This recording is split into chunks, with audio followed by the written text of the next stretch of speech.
Facebook কর্তৃপক্ষ তাদের যে টেকনোলজি রয়েছে সেটার মাধ্যমে বিশ্বের অনেক মিলিয়ন মিলিয়ন আইডি এবং প্রোফাইলকে তারা একটি ইস্যু ধরিয়ে দিচ্ছে। তো আজকে আপনাদের সামনে যে বিষয়টি নিয়ে হাজির হয়েছে সেটি হচ্ছে বর্তমানে ফেসবুকের আতঙ্ক এবং যে ইস্যুটির মাধ্যমে আপনাদের মনের কামনা বাসনা এবং সফলতা ধুমড়ে মুচড়ে গিয়েছে। আজকে সেই ইস্যুটি নিয়ে আপনাদের সামনে আলোচনা করব। আজকে সেই ইস্যুটি হচ্ছে অথেন্টিক এঙ্গেজমেন্ট। তো ফেসবুক কর্তৃপক্ষ তাদের যে টেকনোলজি রয়েছে সেটার মাধ্যমে তারা কিন্তু আজকের এই ফেসবুক আইডি বা প্রোফাইলে তারা একটি ইস্যু ধরিয়ে দিয়ে তাদের আর্নিং যে সেকশনটা রয়েছে এবং যে তাদের যে রিকমেন্ডেশন যে সেকশনটা রয়েছে সেটা কিন্তু তারা সাসপেন্ড করে দিচ্ছে। তো এটা ফেসবুক জুন থেকেই অহরহ করছে এবং অনেক আইডি এবং প্রোফাইলের কবলে পড়েছে। তো অনেক ভাই ব্রাদার যারা টেক নিয়ে কাজ করে তারা কথা বলেছে যে এ বিষয়ে আসলে ফেসবুক কর্তৃপক্ষ আপনাকে নির্ধারিত একটি সময় দিয়ে দেবে যে এটা কখন শেষ হবে। আপনি ইচ্ছে করলে এটা রিভিউ করতে পারবেন না, তবে দুই একটা আইডির ক্ষেত্রে দেখা যাচ্ছে তারা একটা রিকোয়েস্ট রিভিউ একটা রিভিউর অপশন রেখেছে এবং এই অপশনের মাধ্যমে আপনি কিন্তু ইচ্ছে করলে আপনার যে সাসপেন্ড যে আইডি হয়েছে বা মনিটাইজেশন যে সাসপেন্ড হয়েছে সেটা কিন্তু আপনি রিভিউর মাধ্যমে আপনি ফিরিয়ে আনতে পারেন। তো ফেসবুক কিন্তু এটা অহরহ করছে। এখন যারা কন্টেন্ট ক্রিয়েশন জগতে রয়েছেন বা ফেসবুকে যারা ইনকাম করছেন তাদের কিন্তু প্রায় 80% ফেসবুক ইউজার কিন্তু এই ইস্যুটার সম্মুখীন হয়েছেন। তো এই ইস্যুটাতে তারা যেটা বলেছে সেটি হচ্ছে যে আপনারা যারা ইনঅথেন্টিক এঙ্গেজমেন্টের যে ইস্যুটা ফেসবুক ধরিয়ে দিয়েছে সেটা নিয়ে বিচলিত হওয়ার কোনো কারণে আপনাদের যে অপশন রয়েছে সেই অপশনের ভিতরে কিন্তু আপনারা দেখতে পারবেন যে আপনার যে রেস্ট্রিকশন যেটা দিয়েছে সেটা আপনার 3 মাসের মধ্যে কিন্তু তারা রিকভার করবে তারা। তো সেটাই বলেছে। তো এটা নিয়ে অযথা পেইন নেওয়ার কোনোই কারণ নেই। তো আরেকটা কথা হচ্ছে যে যারা আপনারা এই ইনঅথেন্টিক এঙ্গেজমেন্ট যে ইস্যুটা পেয়েছেন আপনারা যে কাজটি করবেন, একটি কাজ আপনাদের কিন্তু অবশ্যই করতে হবে। আপনারা হচ্ছে প্রতি সপ্তাহে একটি নিয়মিত লাইভ করবেন। আপনি যদি লাইভ করেন তাহলে কিন্তু আপনার অতি শীঘ্রই কিন্তু আপনার এই ইনঅথেন্টিক এঙ্গেজমেন্ট যে ইস্যুটা রয়েছে সেটা কিন্তু তারা সরিয়ে দিতে পারে। আর হচ্ছে আপনার যে ভিডিওতে যে ইস্যুগুলো রয়েছে সেই ইস্যুগুলো কিন্তু আপনারা কী করবেন, ইস্যুকৃত যে ভিডিওতে আপনি ইস্যু পেয়েছেন বা ইস্যু দিয়েছে সেই ভিডিওগুলো আপনি কিন্তু একসাথে ডিলিট করবেন না। একসাথে যদি আপনি ডিলিট করেন তাহলে যে সমস্যাটা হবে সেটা হচ্ছে যে আপনার এঙ্গেজমেন্ট এবং আপনার যে রিচ সেটা কিন্তু কমে যাবে। তো সেক্ষেত্রে আপনি কী করবেন, আপনি যদি আজকে মানে ডেইলি যদি 3টা যদি ভিডিও দেন তাহলে সেক্ষেত্রে আপনি সেই 3টে ভিডিও দেবেন। আর আপনার ফেসবুকে যে আপলোডকৃত যে ভিডিও রয়েছে মানে আগের যেটা সেটা হচ্ছে আপনি 3টে ভিডিও দেবেন, 3টে ভিডিও ডিলিট দেবেন। এভাবে যদি আপনি করেন তাহলে কিন্তু আপনার সমস্যা হবে না, আপনার রিস্ক কিন্তু ডাউন হবে না। তো এই অথেন্টিক এঙ্গেজমেন্ট পাওয়ার কারণে আপনাদের রিকমেন্ডেশন কমে গিয়েছে। মানে নতুন যে লোকজন থাকবে, নতুন মানুষের কাছে হচ্ছে আপনার পেজকে রিকমেন্ড করবে না। মানে হচ্ছে আপনার যে ফলোয়ার যারা রয়েছে তাদের ভিতরে হচ্ছে এটা সীমাবদ্ধ থাকবে। আর একটা যে কাজ হয়েছে সেটা হচ্ছে নতুন প্রোফাইলের কাছে আপনার এই আইডি পাঠাবে না।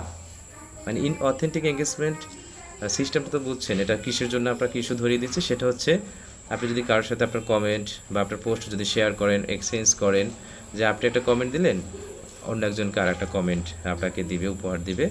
তো সেটাই হচ্ছে আপনার ইনঅথেন্টিক এঙ্গেজমেন্ট ইস্যু। মানে তারা বলছে যে আপনি থার্ড পার্টির মাধ্যমে আপনি কোনো কমেন্ট কিনেছেন বা কোনো থার্ড পার্টির মাধ্যমে আপনি কমেন্ট নিয়েছেন, আপনিও দিয়েছেন, মানে এঙ্গেজমেন্ট যেটাকে বলে, এনগেজ করেছেন। চলুন তাহলে আমার যে আইডিটি রয়েছে ড্যানি ভাই আইডিটি, সেই আইডিটি দেখা যাক। আমার আইডিতে যে ইনঅথেন্টিক এঙ্গেজমেন্ট যে ইস্যুটা দিয়েছে সেটার কবলে পড়ে আমি কী কী ক্ষতির সম্মুখীন হয়েছে আপনাদের আসলে সেটাই দেখব। চলুন তাহলে দেখা যাক। এটা হচ্ছে আমার আইডি ড্যানি ভাই। তো আমি এখন ড্যাশবোর্ডে ঢুকবো। ঢোকার পরে আমি যে ইন্টারফেস দেখতে পাচ্ছি সেখানে কিন্তু লেখা আছে যে প্রোফাইল হ্যাজ সাম ইস্যুস।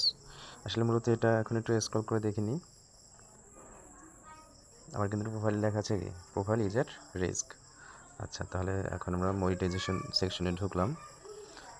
ঢোকার পরে আমার কিন্তু এখানে $1.38 যদি পাওয়া যেত তাহলে কিন্তু আমি পে আউট করতে পারতাম। দুর্ভাগ্যবশত এই যে $71 যেটা আর্নিং সেটা কিন্তু আমার জুলাই 29 তারিখ পর্যন্ত ছিল না, আমার এটা 24 তারিখ পর্যন্ত আর্নিং ছিল। তো আমার এখানে আর্নিং সেকশনে যে ইস্যুটা আসছে সেটা হচ্ছে you are no longer earning money due to unresolved issues you have lost access to your monetization programme. আমি এখানে দেখে নিচ্ছি আমার ভিউ অপশনে একটু ইন্টারফেসটা দেখে নিই। তো সেখানে যাওয়ার পর কিন্তু আমার দেখা যাচ্ছে যে আমার যে মেইন প্রোফাইল সেখানে লেখা হয়েছে যে your ability to earn is suspended, মানে আমার যে উপার্জন করার যে যোগ্যতা সেটা কিন্তু তারা সাসপেন্ড করে দিয়েছে এবং বলছে যে your profile lost access to multiple features. কিসের জন্য? যে inauthentic engagement cost your monetization and recommendations to be suspended, মানে ইনঅথেন্টিক এঙ্গেজমেন্টের জন্য আমার যে প্রোফাইল যেটা রয়েছে সেটা হচ্ছে মাল্টিপল যে ফিচার্সগুলো রয়েছে সেটা কী করছে, আমি লস্ট করে ফেলেছি। অ্যাক্সেস প্রবেশী থেকে নাই, আমার অধিকার সেটা নাই। তো আমি এখন যদি ফাইন্ড আউট মোড যে ইন্টারফেসটা রয়েছে সেখানে যদি আমি ক্লিক করি, সেখানে দেখা যাচ্ছে যে your profile lost access to multiple features, what this means. তো সেখানে বলছে যে people can still see your profile but they may need to scroll for longer, মানে আমার যে মানুষ আমার প্রোফাইল কিন্তু দেখতে পারবে, কিন্তু আমার কী করতে হবে, মানে স্ক্রলটা বেশি করে করতে হবে, তাহলে আমারটা দেখতে পারবে। সেকেন্ড অপশনে যেটা বলেছে যে will not suggest profile two new people, নতুন মানুষের কাছে আমার যে প্রোফাইলটা রয়েছে সেটা কিন্তু তারা কখনোই সাজেস্ট করবে না। অপশনে যেটা রয়েছে সেটা হচ্ছে যে you can not earn money from content, আপনার কন্টেন্ট থেকে আপনি আর ইনকাম করতে পারবেন না। The last option your earnings are on hold and could be lost permanently if you don't take action, আমি যদি অ্যাকশন যদি না নিই তাহলে কী হবে, আমার এই যে আর্নিং যে সেকশনটা রয়েছে সেটা তো হোল্ড করে রাখবে এবং এটা আমি পার্মানেন্টলি আমি এটা হারিয়ে ফেলবো। তবে সেখানে আরও একটা জিনিস সে লিখেছে যে হোয়াই দিস হ্যাপেন্ড, বলছে যে our technology detected that your profile displays behaviour that might indicate inauthentic engagement, তাদের যে টেকনোলজি রয়েছে সেটা হচ্ছে নির্দেশ করে যে আমার এটা ইনঅথেন্টিক এঙ্গেজমেন্ট ইস্যুর আওতায় পড়েছে। তারা বলছে যে stop suggesting profiles and don't let them earn money when they show signs of inauthentic engagement, এই ইনঅথেন্টিক এঙ্গেজমেন্টের ইস্যুটা যখন আসে তখন তারা কী করে, তারা এই প্রোফাইলটাকে সাজেস্ট করা বন্ধ করে দেয় এবং তারা এই প্রোফাইল থেকে যে ভিডিও আপলোড করে আর্নিং করবে সেটাও তারা মানবে না। এবং বলছে যে as a result your pay out account is on hold, এই জন্য আপনার যে পে আউট অ্যাকাউন্ট রয়েছে সেটা হোল্ড করে দিবে এবং this restriction will end on 24 October 2026। কিন্তু তবে সবচেয়ে সৌভাগ্যের বিষয় হয়েছে তারা একটা আশাবাণী দিয়েছেন যে এই রেস্ট্রিকশনটা তারা 24 অক্টোবর 2026-এ তারা এটা রিজলভ করবে। এই হচ্ছে আমার অবস্থা। আমি এই ইনঅথেন্টিক এঙ্গেজমেন্ট পাওয়ার পরে আসলে হতাশাগ্রস্ত। যাই হোক, তবে আমি আমার কাজ চালিয়ে যাচ্ছি, হতাশার কিছুই নেই। আমি 3 মাস আপনার এটার জন্য অপেক্ষা করতে হবে। ধন্যবাদ সকলকে। তো বলতে চাচ্ছি যে ইনঅথেন্টিক এঙ্গেজমেন্ট যদি আসে তাহলে আপনার কয়েকটি সমস্যা হতে পারে। সেটা হচ্ছে কি, আপনার হচ্ছে মনিটাইজেশন সাসপেন্ড হয়ে যাবে, আপনার রিকমেন্ডেশন সাসপেন্ড হয়ে যাবে এবং আপনার যে আয়টার যে রয়েছে, আপনি যে পোস্ট দিয়ে যে আয় করবেন সেই আয়টা কিন্তু তারা লিমিটেড করে দিবে। তো সেক্ষেত্রে আপনার করণীয় কি? আসলে বর্তমানে ফেসবুক টেকনোলজি সেটা হচ্ছে সকল ইউজারদের ক্ষেত্রে, বিশেষ করে 100 জনের মধ্যে প্রায় 80 জন কিন্তু এই ইনঅথেন্টিক এঙ্গেজমেন্ট ইস্যুটা কিন্তু পাচ্ছে। তো সেক্ষেত্রে আপনার এখন যেটা করণীয় সেটা হবে কি, আপনাকে ধৈর্য ধারণ করতে হবে, এবং আপনাকে নিয়মিত লাইভ করতে হবে। লাইভের মাধ্যমে আপনি হচ্ছে এটা আপনার কমপ্লিট করতে পারবেন।